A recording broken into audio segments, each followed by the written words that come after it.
안녕하세요. 40년 넘게 존스 홉킨스 병원에서 뇌졸중 환자를 진료해온 신경과 전문의 65살 김국종입니다. 먼저 오늘 제가 드릴 첫 마디는 이겁니다.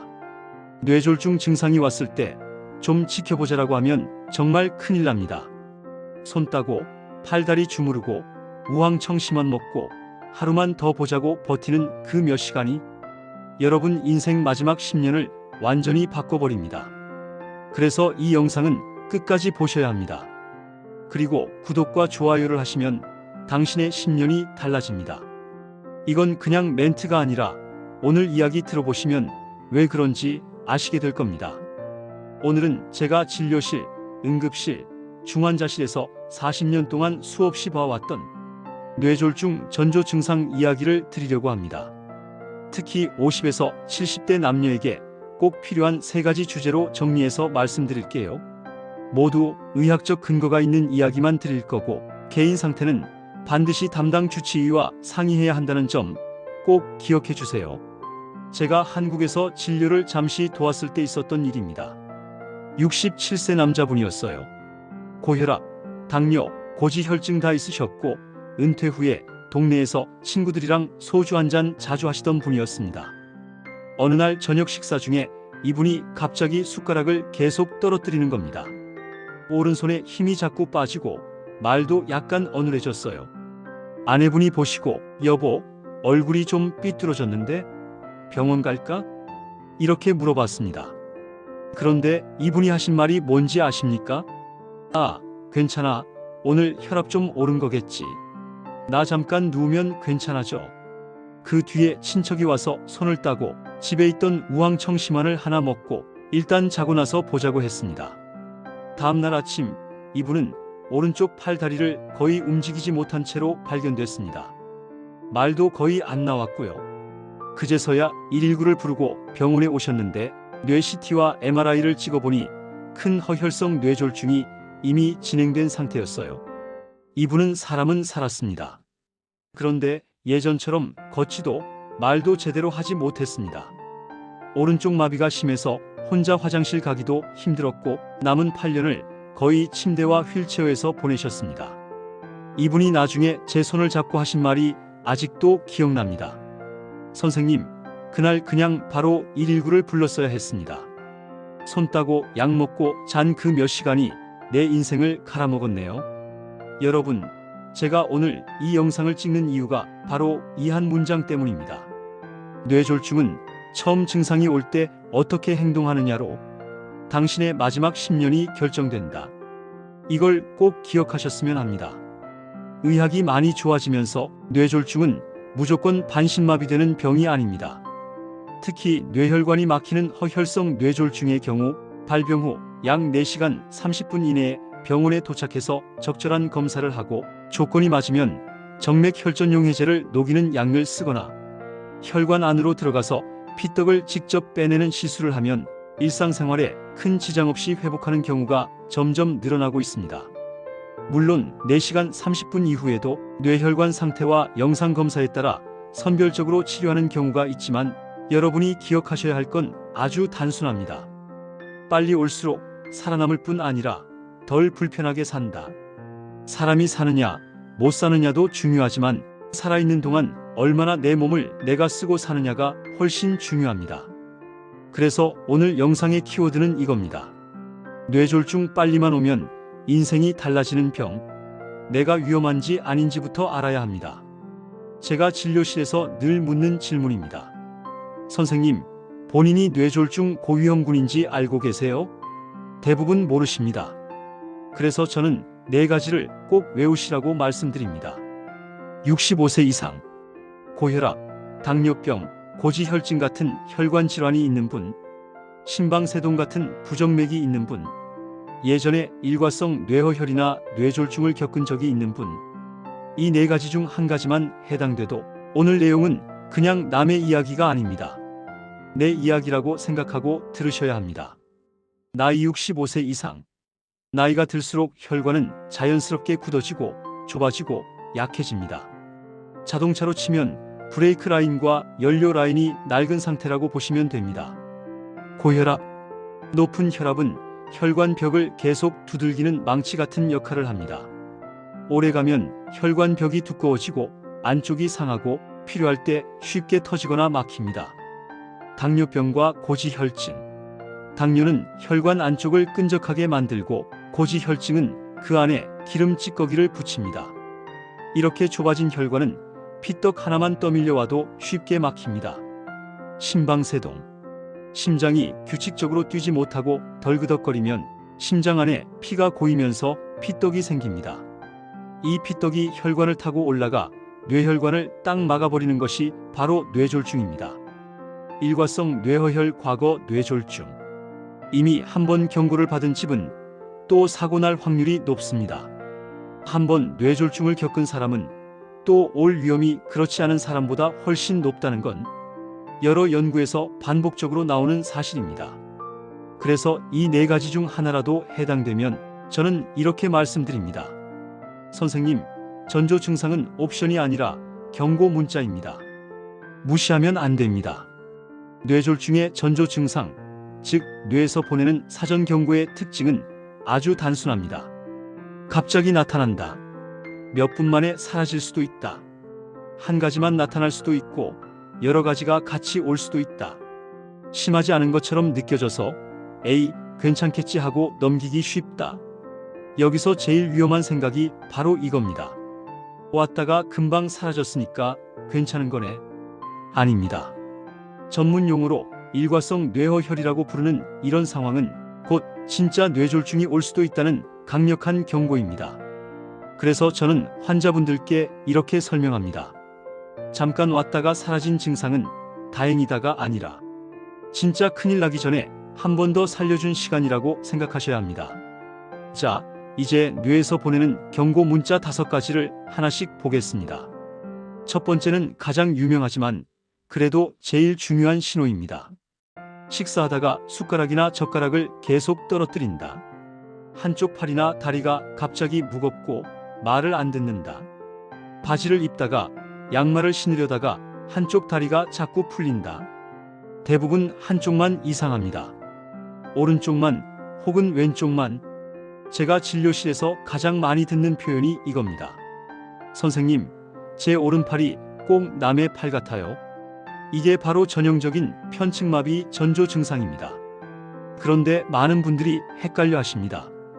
팔이 저리거나 시리기만 한 경우 이건 대부분 손목 터널증 혹은 목 디스크 같은 신경이 눌리는 병일 가능성이 큽니다. 물론 100%는 아니지만 저리고 시리기만 하다는 증상만으로는 바로 뇌졸중으로 보진 않습니다. 양쪽 팔 힘이 동시에 빠지는 경우, 전신 피로, 탈수, 빈혈, 심장 문제 등 다른 내과적 원인일 가능성이 많습니다. 그래서 한 문장으로 외우시면 됩니다.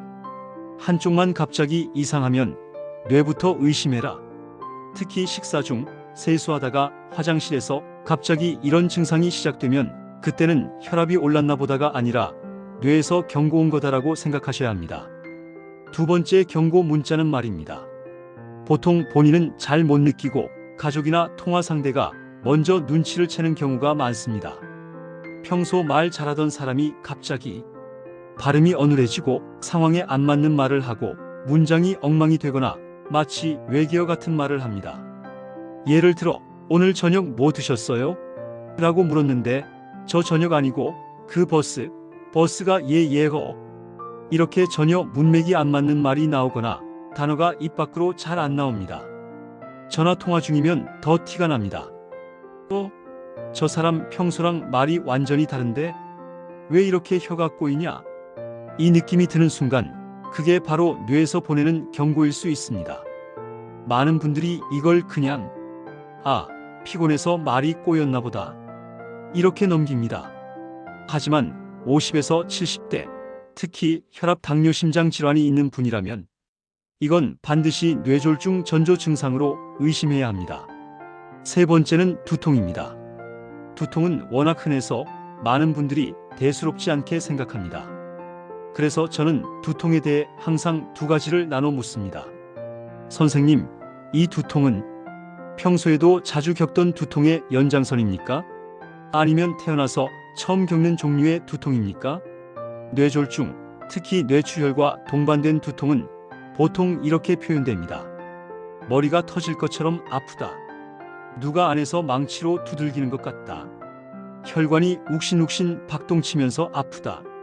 그리고 너무 아파서 구토를 하거나 쓰러지거나 의식을 잃기도 합니다. 반대로 하루 종일 컴퓨터 보고 나서 오는 묵직한 두통, 어깨 뭉쳐서 오는 두통, 날씨 바뀔 때마다 오는 지끈거리는 두통은 대부분 다른 원인일 가능성이 큽니다.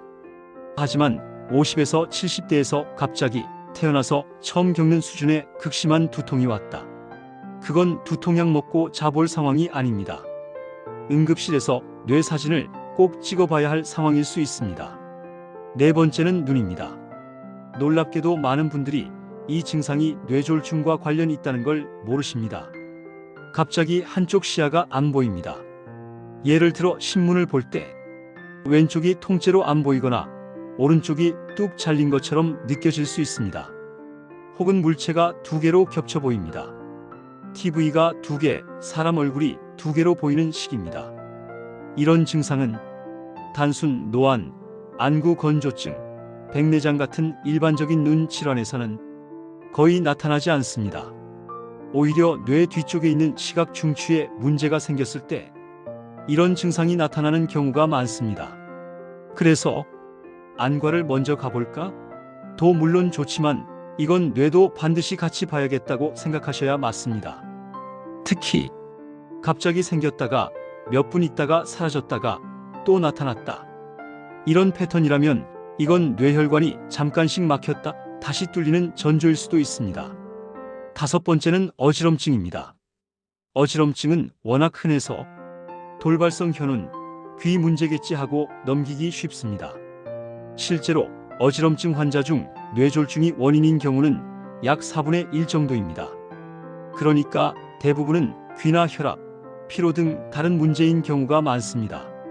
하지만 제가 보는 포인트는 이겁니다. 갑자기 자리에 주저앉을 정도로 어지럽다. 일어나서 걸으려고 하면 계속 비틀거린다. 특히 한쪽 팔다리 힘이 빠지거나 말이 이상해지거나 시야가 이상해지는 증상이 같이 있다. 이 세 가지 중 두 가지 이상이 겹친다. 그렇다면 그냥 귀가 좀 돌아갔다 수준이 아닐 수 있습니다. 반대로 20에서 30대 젊은 사람, 단순히 빙빙 도는 느낌만 있고 다른 신경학적 증상이 전혀 없다면 그땐 귀 질환일 가능성이 훨씬 큽니다. 하지만 우리 타깃인 50에서 70대, 특히 혈압, 당뇨, 심장 질환 있는 분들에게 갑작스럽고 심한 어지럼증 다른 전조 증상 하나라도 같이 있다면 오늘 밤까지 보자가 아니라 지금 바로 응급실로 가야 할 수 있다고 생각하셔야 합니다. 지금까지 말씀드린 뇌졸중 전조 증상 5가지를 다시 한번 간단히 정리하면 이렇습니다. 한쪽 팔다리 힘이 빠지는 편측마비, 갑자기 말이 이상해지는 언어장애, 인생 처음 겪는 극심한 두통, 한쪽 시야가 안 보이거나 물체가 두 개로 보이는 시각장애, 갑자기 휘청거리고 걸으면 비틀거리는 심한 어지럼증. 이 중 하나만 있어도 뇌졸중 전조 증상일 수 있고 여러 개가 겹치면 그만큼 위험 신호가 더 강해진다고 보시면 됩니다. 이제 전조 증상이 왔을 때 사람들이 실제로 제일 많이 하는 행동을 말씀드리겠습니다. 그리고 이 네 가지는 제가 정말 하지 말았으면 하는 행동입니다. 좀 누우면 나아지겠지 하고 기다리기, 손 따기, 발 따기, 팔다리 주물러 주면서 지켜보기, 우황청심환이나 집에 있는 약 먹고 버티기. 이 네 가지의 공통점은 뭘까요? 병원에 안 가게 만드는 행동입니다. 뇌졸중 치료에서 제일 중요한 건 시간입니다. 시간이 지날수록 뇌세포는 죽어갑니다. 시간이 지날수록 쓸 수 있는 치료 옵션은 하나씩 사라집니다. 그래서 저는 환자분들께 농담처럼 하지만 진심으로 이렇게 말합니다. 손 따서 좋아질 병이면 제가 40년씩 공부하고 연구하면서 이 자리까지 올 필요가 없죠. 세계적으로 뇌졸중 의심될 때 쓰는 아주 간단한 방법이 있습니다. 바로 FAST입니다. F, 페이스 얼굴. 웃어보게 했을 때 한쪽 입꼬리가 안 올라가면 위험 신호입니다. A. 암팔. 두 팔을 앞으로 뻗게 했을 때 한쪽 팔이 자꾸 아래로 떨어지면 의심해야 합니다. S. 스피치 말. 오늘은 몇 년 몇 월 몇 일이죠. 같은 말을 따라하게 했을 때 발음이 어눌하거나 말이 꼬이거나 엉뚱한 말이 나오면 위험합니다. T. 타임 시간. 증상이 시작된 시간을 기억하고 바로 119를 부르는 것이 핵심입니다. 여기서 제일 중요한 건 마지막 T, 타임입니다. 증상이 시작된 시간을 알고 있어야 4시간 30분 이내 치료 여부를 판단할 수 있습니다. 그래서 언제부터 그랬어요? 라고 응급실에서 물어봤을 때 그냥 아침부터요가 아니라 오전 8시쯤부터요. 이 정도는 기억해 주셔야 의사들이 치료 옵션을 제대로 판단할 수 있습니다. 많은 분들이 응급실 가는 걸 두려워합니다. 가봤자 CT만 찍고 시간만 버리는 거 아닌가요? 실제로는 이렇습니다. 응급실 도착 증상 확인, 언제 시작됐는지, 어떤 증상인지, 고혈압, 당뇨, 심장질환, 복용 중인 약 여부 확인, 뇌 CT 촬영, 뇌출혈인지 혈관이 막힌 뇌경색허 혈성 뇌졸중인지를 구분하기 위해서입니다. 필요시 MRI, 뇌혈관 촬영, 어느 혈관이 얼마나 막혔는지 확인합니다. 시간과 상태에 따라 치료 결정. 4시간 30분 이내 조건이 맞으면 정맥혈전용해 제피떡 녹이는 약 투여. 큰 혈관이 막혀 있으면 혈관 안으로 기구를 넣어 피떡을 직접 꺼내는 시술까지 고려합니다. 이 과정이 빠르게 돌아갈수록 여러분의 뇌세포는 더 많이 살아남습니다. 지금까지 들으시고 이렇게 생각하시는 분이 계실 겁니다. 선생님, 저는 60대고 혈압도 있고 당뇨도 있고 콜레스테롤도 높은데 그럼 저는 이미 시한폭탄 안고 사는 거 아닌가요? 여기서 중요한 건 이미 위험하다는 사실 자체보다 그 사실을 알고 나서 무엇을 하느냐입니다. 저는 환자분들에게 이렇게 말씀드립니다. 지금 알았으니까 아직 늦지 않았습니다. 지금부터 관리하면 앞으로 10년이 달라질 수 있습니다. 이제부터는 사고가 났을 때 어떻게 할 것인가가 아니라 사고가 나기 전에 무엇을 할 것인가에 대해 말씀드리겠습니다. 완벽하게 하실 필요 없습니다. 딱 5가지만 신경 쓰셔도 뇌졸중 위험은 확실히 줄어듭니다. 1. 집에 혈압계 하나 두고 숫자로 관리하기. 아침, 저녁으로 혈압을 재시고 수첩이나 휴대폰 메모에 기록해 두세요. 나는 원래 혈압 좀 높은 편이야 라는 말은 의학적으로 아무 의미 없습니다. 얼마나 자주 높은지를 알아야 약을 조정하고 치료를 할 수 있습니다. 2. 당뇨 먹지 말라보다 수치로 확인이 먼저. 공복혈당, 식후혈당, 당화혈색소 수치를 정기적으로 확인해야 합니다. 특히 뇌졸중 병력이 있거나 가족력이 있으신 분은 설탕 좀 줄여야지 수준이 아니라 실제 숫자를 보면서 관리해야 합니다. 3. 콜레스테롤 나 기름기 별로 안 먹어요는 의미 없다. 먹는 걸 적게 먹어도 체질상 콜레스테롤이 높은 분들이 있습니다. 피검사를 통해 LDL, HDL, 중성지방 수치를 확인하고 필요하면 약을 드셔야 합니다. 4. 담배 뇌혈관 입장에서는 자살 행위. 과격하게 들리실 수 있지만 뇌졸 중심 근경세감을 다 합쳐서 보면 흡연은 가장 강력한 위험 요인 중 하나입니다. 뇌혈관을 좁히고 혈액을 끈적하게 만들고 피떡이 더 쉽게 생기게 만듭니다. 지금 끊어도 늦지 않습니다.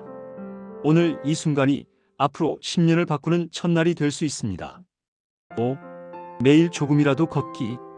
하루에 30분, 약간 숨이 찰 정도의 속도로 걷는 것만 해도 혈관 건강에 큰 도움이 됩니다. 일부러 헬스장 등록 안 하셔도 됩니다. 오늘은 20분이라도 몸을 움직였다. 이 사실 하나가 여러분의 혈관을 바꿉니다. 무서운 얘기만 하면 마음이 너무 무거우시죠? 그래서 희망적인 이야기도 꼭 드리고 싶습니다. 저는 실제로 발병 1시간 만에 응급실에 도착해서 적절한 검사를 받고 혈전용 해제와 시술을 받으신 뒤 몇 달 뒤에 혼자 걸어서 외래 진료실에 들어오신 분들을 많이 봤습니다. 그분들이 공통적으로 하신 말은 이겁니다. 그때 집에서 버티지 않고 바로 119 불러준 가족 덕분에 지금 제가 이렇게 걸어서 왔네요. 그리고 또 이런 말씀도 하십니다. 앞으로 남은 10년을 침대가 아닌 내 발로 다닐 수 있게 해줘서 고맙습니다. 여러분, 뇌졸중은 이제 끝만을 의미하는 병이 아닙니다. 전조 증상을 알고 골든타임 안에 병원에 도착하고 평소에 혈관을 관리하면 충분히 다시 예전처럼 걸고 말하고 웃을 수 있는 그런 병이 되었습니다. 오늘 말씀을 한 줄로 정리하면 이겁니다. 전조 증상은 잠깐이다. 하지만 그 잠깐을 무시하면 남은 평생을 잃을 수 있다. 그래서 한쪽 마비, 말이 갑자기 이상해짐, 인생 처음 겪는 두통, 한쪽 시야가 안 보이거나 두 개로 보임, 갑작스럽고 심한 어지럼증과 비틀거림. 이 중 하나라도 갑자기 생기면 민간요법 노 내일까지 보자는 말로 바로 119, 바로 응급실뇌졸중 센터 있는 곳. 이것만 지키셔도 여러분의 남은 10년은 훨씬 더 당당하고 덜 불편한 10년이 될 수 있습니다. 오늘 긴 시간 함께 해주셔서 진심으로 감사합니다. 저는 앞으로도 50, 70대 시니어 여러분을 위한 의학사실에 근거한 건강 이야기를 계속 들려드리겠습니다. 마지막으로 한 번 더 말씀드립니다. 구독과 좋아요를 하시면 당신의 10년이 달라집니다. 지금까지 존스홉킨스에서 40년 넘게 환자를 진료해온 신경과 전문의 김국종이었습니다. 감사합니다.